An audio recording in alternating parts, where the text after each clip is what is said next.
Marcel Aubin, I'm the Executive Director with Habitat for Humanity.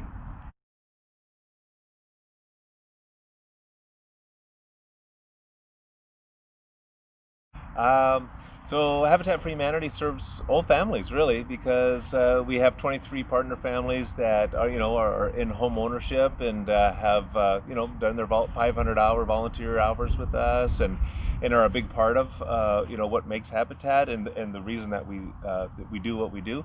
But really, it's all families across the nation. It's all families that we work with that help to support our mission, which is creating affordable ownership for the families that apply to us and are eligible to be a part of our program.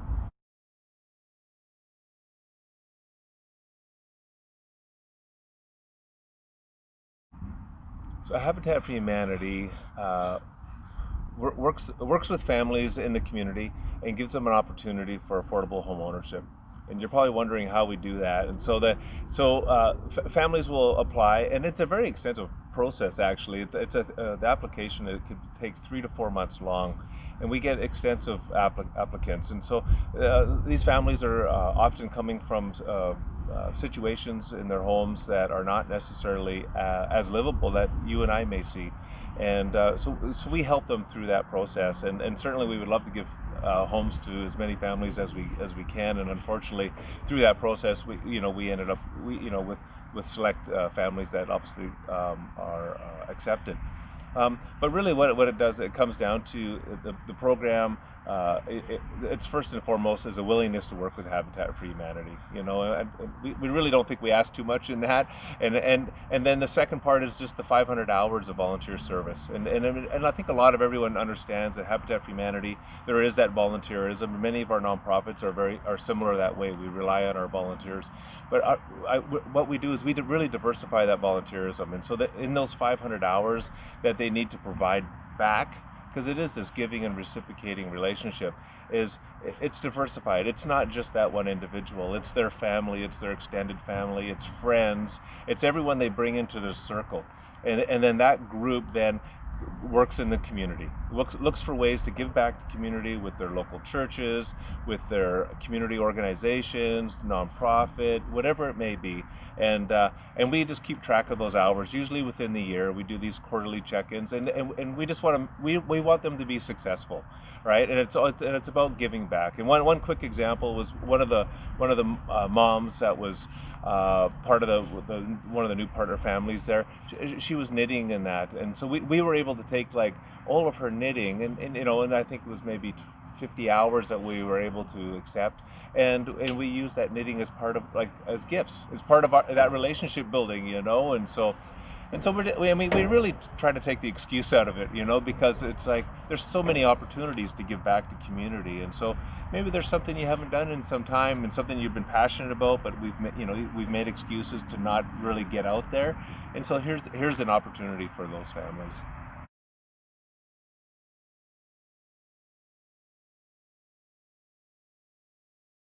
Habitat for Humanity has actually been the first affiliate on Vancouver Island. We have three affiliates. We have up in Courtenay and Comox area. We have Habitat for Humanity up there, as well as down south in Victoria.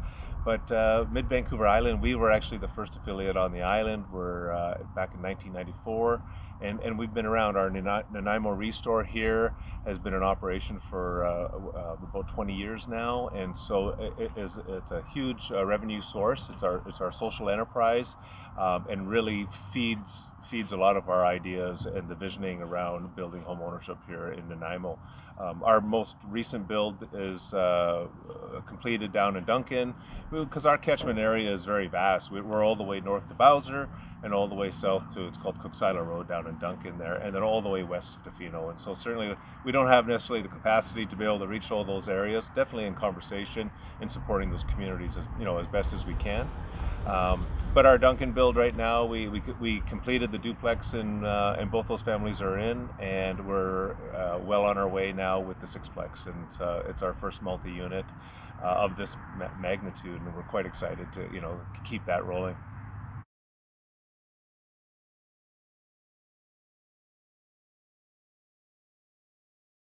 Well, Habitat for Humanity, what you may not know about us is that we have 23 homes currently in the Mid-Vancouver Island. That we have the 8 affiliates in the province and 53 across Canada.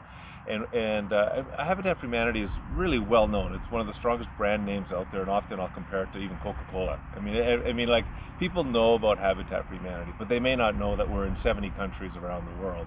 And I mean, it's obviously a large following that didn't necessarily initiate from Jimmy Carter, but Jimmy Carter, what was a big part of that in the initial stages, right? And so, I think a lot of people probably wouldn't know just sort of the vastness that we have in our catchment area. What I shared a little bit earlier there. I mean, all the way to Tofino, and certainly we're in conversation with some of these communities and how we can bring affordable home ownership, to these communities.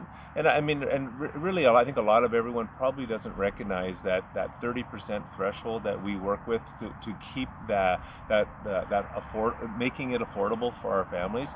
So if their income increases or decreases in that year, I mean, their mortgage is always represented at no higher than that 30%, and that's what really makes it affordable. I mean, looking at the stats from some of our families too, over the years, we can see that a lot of our families have a stability in and around them, in their environment, and a lot of our families are also single parents, and mostly single women that have come into I'll call it a program, and a lot of them end up going back to school, some post-secondary education, which has been phenomenal. And I mean, I could speak really highly of Vancouver Island University here, that has really helped to support that, because our families have gone back to VIU and other sort of post-secondary institutions that are around us, and have totally been supported. And something else that I think a lot of people may not recognize, actually, and I'll get into the donation side of it, is that, I mean, the word social enterprise actually has only been a catchy word in the last 5 years, maybe a little bit more. But Habitat for Humanity, we've had this social enterprise, really is how it started. And so our social enterprise, we rely on that, and it's very much, it's like this sort of another stream of our business, right? And it's almost like for profit, but it's nonprofit. It comes in, and what we do is it helps to support our builds. And I mean, what do we need? We need donations. We look for hardware and appliances. Home Depot is one of our biggest donors and probably provides about a third of our donations, and so, which is fantastic. So we have these corporate donations as well, right? That come from our local community, that come from sort of our hub in Vancouver, as well as our hub in Toronto.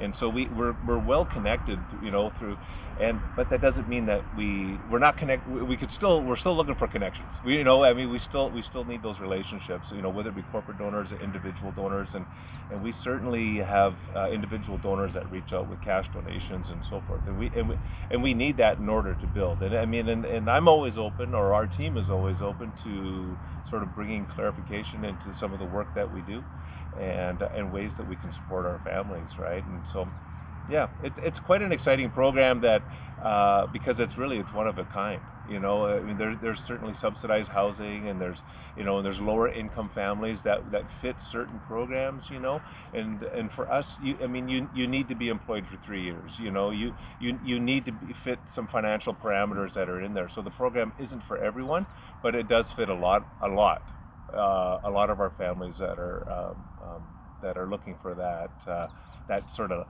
hand up. So in the last sort of year and a half, our focus has actually been down in Cowichan, and we completed our duplex in December. We have 2 new partner families that are there. It was an exciting build, and we've started our sixplex, and that was on hold mostly actually for the winter season, and then we were getting ready to get back up in April, and then, if you hadn't heard, there was this pandemic, and so we worked through that, and now our framers are ready, our build manager's back on, and our team is ready, and so we're quite excited. I mean, you're looking at about a month and a half, 2 months to sort of frame this project, right? And unfortunately, we're not going to have as many volunteers as we would on this build, at least at this time, just due to the sensitivity in the environment, and the closeness of proximity to everyone, and we'll be able to make that work. And then we're quite excited with the partnership that we've had with the city of Nanaimo, and we'll be back up here, and we have a phased build of approximately roughly 10 units, so about it'll look like 5 duplexes. And so we're going to be starting to focus our energy back over to Nanaimo here, and we need those donors, we need those relationships, and we certainly want to find ways to be able to sort of find the funds necessary to make that build. We were just working with that budget the other day, and obviously it's quite extensive, and that could be like a couple, a 2-3 year project is what we might make that. And there's a partner that actually just recently had stepped forward there that hopefully we'll be able to make an announcement there soon enough around what that relationship will look like. So.